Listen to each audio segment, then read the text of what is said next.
జై శ్రీరామ్. అందరికి నమస్కారం. చిన్న కథ, మంచి సందేశం. సామాన్యంగా పరోపకారం చేయాలి, మంచి పనులు చేయాలి, ఇంకొకరికి ఉపకారం చేయాలి, ఇవన్నీ చెప్తుంటారు.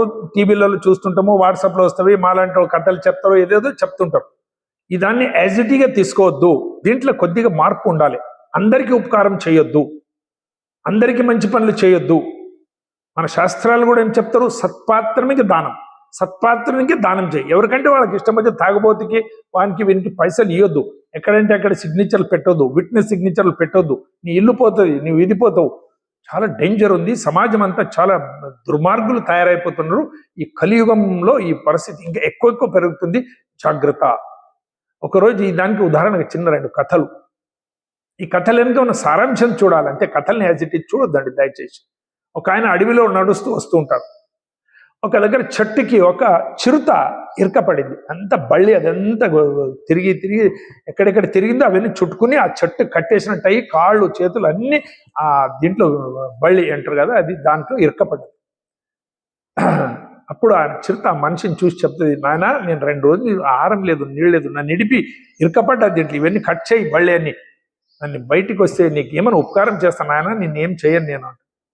పాపం ఏదో ప్రాణి, మూగ ప్రాణి అడుగుతుందని అవన్నీ బళ్ళిళ్ళని తీసి అవన్నీ ఏదేది ఉంది అదంతా తీసేస్తే బయటకు వచ్చేస్తుంది. అప్పుడు అది చిరుత అంటది, నాకు ఆకలైంది, నాకు అవి ఏం తెలియదు, నిన్ను తింటా.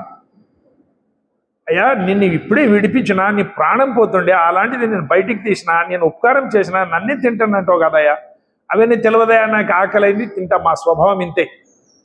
ఒక్క మనిషిని అడుగుదాం, ఎవరినన్నా తిను అంటే తిను, ఇది న్యాయమా అన్యాయమా? సరే అడుగుదాం పద అంటారు. ఒక గాడిద వస్తుంటుంది, గాడిదని అడుగుతారు, ఏమయ్యా నేను ఇట్లా ఇది ఇరకపడితే దాంట్లో తీశాను, ఆ చెట్టుకి ఆ బళ్ళిలో కంపలు ఇరకపడితే ఇప్పుడు నన్ను తింటా అంటుంది, న్యాయమా? ఆ గాడిద అంటే న్యాయం అనేమో ఎక్కడ ఉండదా? నేను 10 సంవత్సరాలు ఆయన దగ్గర, ఆయన దుడిచిన సాకలాయన దగ్గర నా మీద రోజు బట్టలు ఇంత మూటలు పెట్టి వాగు తీసుకుని పోవడం, మళ్ళీ తీసుకుని ఇంటికి పోయేటోడు, తిన్నికేసేటోడు లేదు, ఇంటి ముందర కట్టేసేటోడు.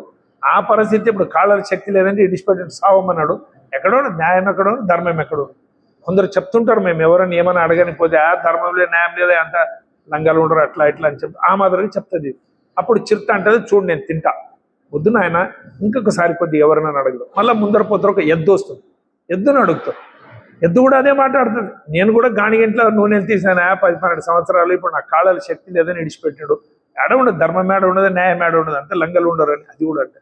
ఇప్పుడు తింటా అంటుంది, వద్దు నాయన లాస్ట్ ఇంకొకటి, లేదు లేదు లేదు లేదు ఇదొక్కటి లాస్ట్, ఇంకా నేను అడుగుతాను లేదు, నేను ఆయన కూడా తినంటే తినేసాయి.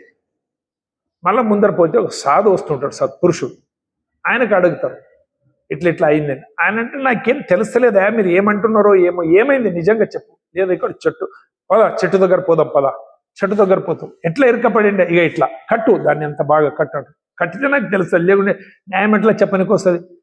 కడతాడు, బాగా ముడేస్తాడు, ఇదేస్తాడు.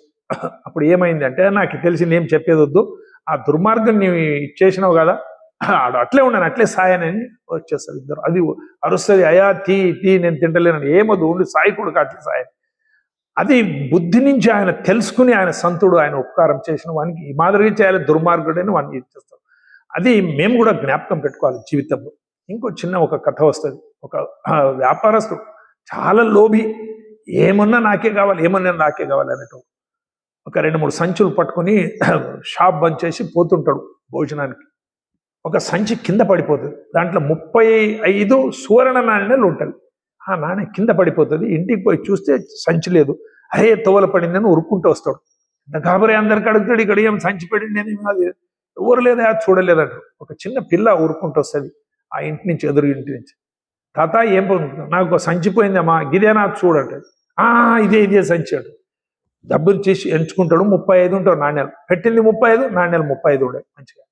వానికి ఒక ప్లాన్ వస్తుంది, వీడు పెద్ద శ్రీమంతుడు ఉన్నట్లున్నాడు, ఆమె బిడ్డ, ఇంటి బిడ్డ, ఇవి 45 ఉండవని నేను ఉల్టా వానికి మీద కేసు పెడతానని భయపెడితే ఇంకా 10 ఇస్తాడు వాడు. ఇది ఒక మోక బాగుండదని ఏడుండడు మీ నాయన.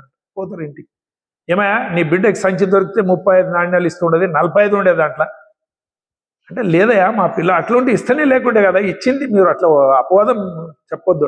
లేదు నాకు 45 నాణ్యాలు ఉండే, నేను కంప్లైంట్ ఇస్తాను, పోలీస్ కంప్లైంట్ ఇస్తాను. కోర్టుకు పోతాం, కోర్టులో జడ్జి అడుగుతాడు, ఏమయ్యా ఏం పరిస్థితి? లేదు సార్, ఈ సంచిలో 45 నాణ్యాలు ఉండే, ఈమె 35 ఇచ్చింది, నాకు ఇంకా 10 ఇవ్వాలి, వీళ్ళ నాయనకి చెప్పండి ఆర్డర్ చేయండి 10 ఇవ్వమని చెప్పి.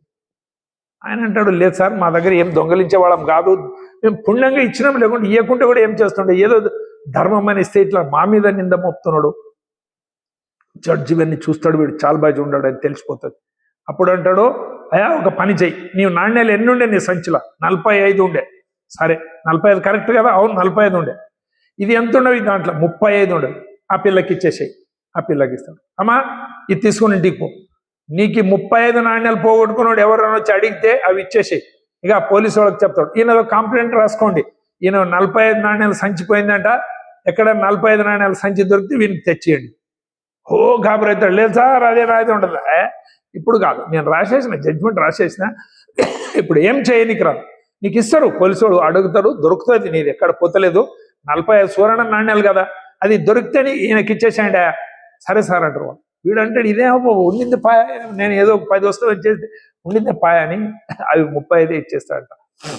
అంటే చెప్పే తాత్పర్యం, కథలు వాస్తవంగా చూడగా కథలు వెనుక ఉన్న సారాంశము, దుర్మార్గులు ఉండరు, ఈ సమాజంలో చాలా డేంజరస్ ఉన్నారు, ఈ కాలంలో ఎవరు నమ్మే పరిస్థితి లేదు, మేము ఆలోచన చేసి మిత్రద్రోహం చేసేవాళ్ళు, వీపులో చూరి వేసేవాళ్ళు, రాజకీయ క్షేత్రంలో చూస్తుంటాం ఎంత దుర్మార్గులు.